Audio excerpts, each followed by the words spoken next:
Welcome to episode 19 of INTERPROM Inspired Uplifted with FitSM. I'm your host, Mark Rovers, and I will walk you through the 14th process of the FitSM, Fit Service Management Standard, that's called Continual Service Improvement Management. This is a standard that is for free. If you visit fitsm.eu, that website, go to the downloads section, download the dozens of documents that come with this standard, including FitSM-1, that includes the requirements, the 82 requirements of this standard, including the three that are for this process, Continuous Service Improvement Management. Before I share with you the three requirements, let me walk you through a few slides to set the stage as far as why it is so important that you, as a service provider organization, providing services in the service industry, it is so important that you adopt this process and have it in place and formalize it where possible to benefit from what the standard has to offer. So to set the stage, why is continuous service improvement important for your organization? Well, it's to make sure that you follow a standard way of improving the quality of your processes and your services.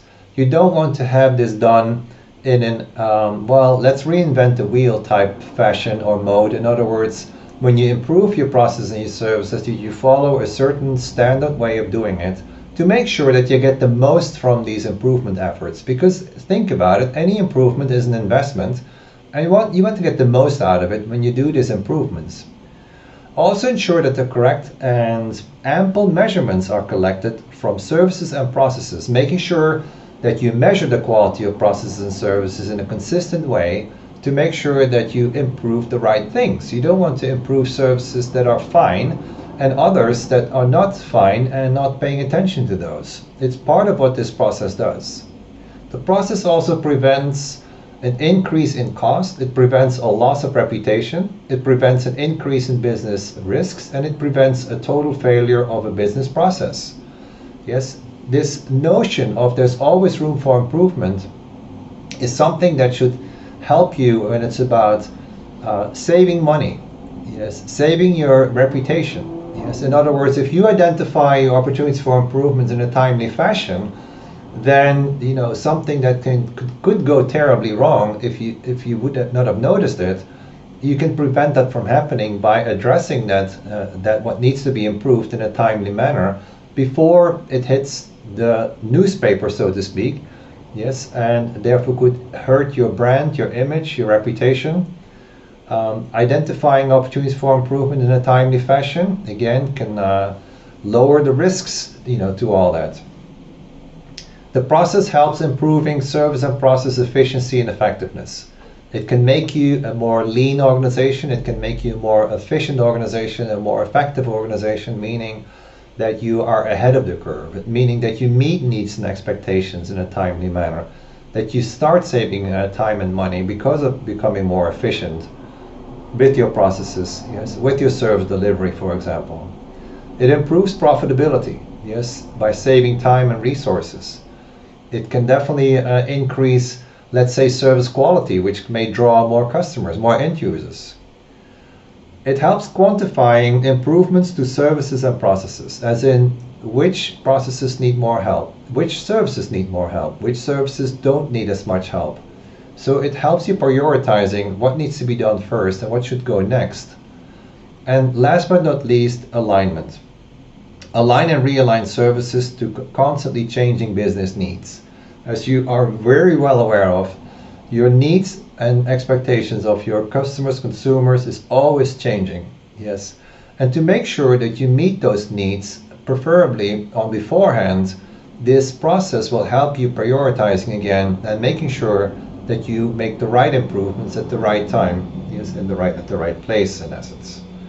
So those are some reasons as in why that process is so important, because the 5 main priorities are nicely listed here for you to say, hey, when I measure the quality of my processes and my services, do I measure the right things?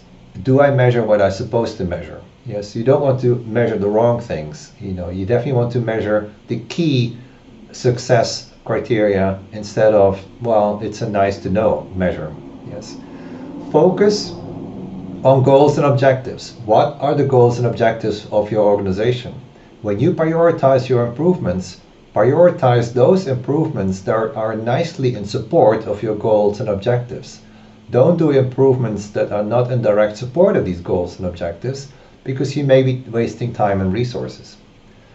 Effectiveness, align with business needs. Again, these improvements should be in line with what your customers want, what they expect, not only today, but also in the future. And I already talked about how these improvements should help you save time and money and make you become more profitable. In other words, efficiency. And last but not least, get this culture going in your organization around the continual improvement mindset. It should become second nature in your organization that improvements is actually the right thing to do. It's okay to find improvements. The more improvements, the better. Will we work on all of them? No. But will we prioritize them the way we should? Yes. In other words, that mindset of continual improvement can set you apart from competition, because it may send a message to the market. In other words, this organization is continuously improving. It's actually impressing me with things that I didn't even think of, the way they improve. And that's what I like about this organization. They continuously seek to make customer experience better. And they continuously seek ways to make my life better as a customer, as a consumer. So use this slide as a checklist, as saying, hey, are you doing these things when it's about continuous service improvement in your organization? First and foremost, do you know your organization's goals and objectives? When you start assessing these improvements, do you make sure that they are in line with the goals and objectives? Are you continuously adapting the service and process quality? As in, how do you measure that? You know, what's important today might not be important tomorrow, as in measuring the quality of your services and your processes. Yes, so adapt that way to measure the way you measure quality. Seek maximum automation.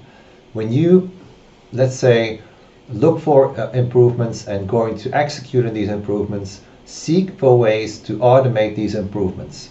In other words, make it repeatable through automation and therefore more effective and more efficient. Continuously improve that culture in your organization around improvements. It's not a bad thing to find opportunities for improvement. It's a good thing. It should be a fun thing to find more and more things to improve. Not to make you look bad, but to make you look as somebody who cares. Maximize the adoption of standard improvement practices. Follow practices, the standard practices, when it's about prioritizing, assessing, when it's about executing on these improvements.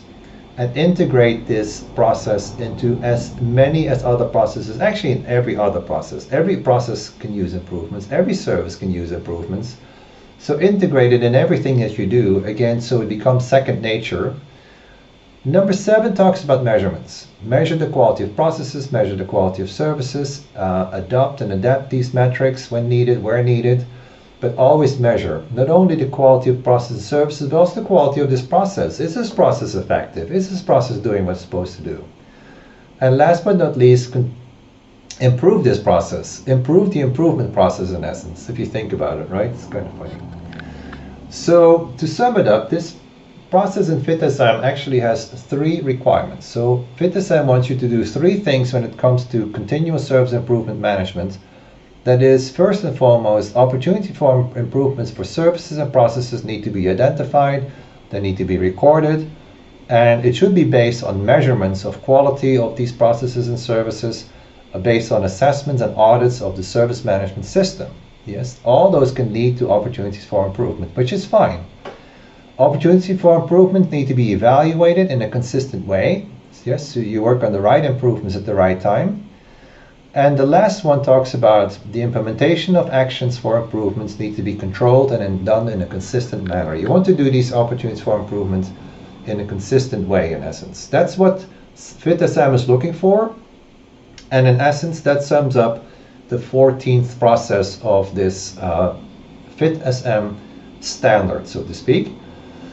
Well, if you still have questions, I'd be more than happy to get on the phone with you and do a free coaching session. If you say, hey, FitSM is something that we as an organization should benefit from, but leadership is not quite on board, I'm more than happy to do a free FitSM executive brief for you.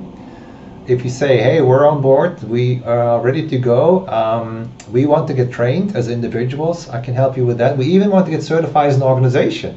That's even possible with FitSM. I can help you with that as well. Workshops, coaching, or practice labs to implement all these requirements. It's something that pretty much we do for a living here. So with that, this is process number 14. We've gone through all the 14 processes of FitSM with this episode. I hope it was inspiring you to say there's something to this FitSM thing, so to speak. I'd like to benefit from it. I hope it did inspire you to start benefiting from it. If not from these episodes, definitely from the downloads as far as what the fitsm.eu website has to offer. I wish you best of luck with benefiting from FitSM, and I look forward to seeing you at a future episode.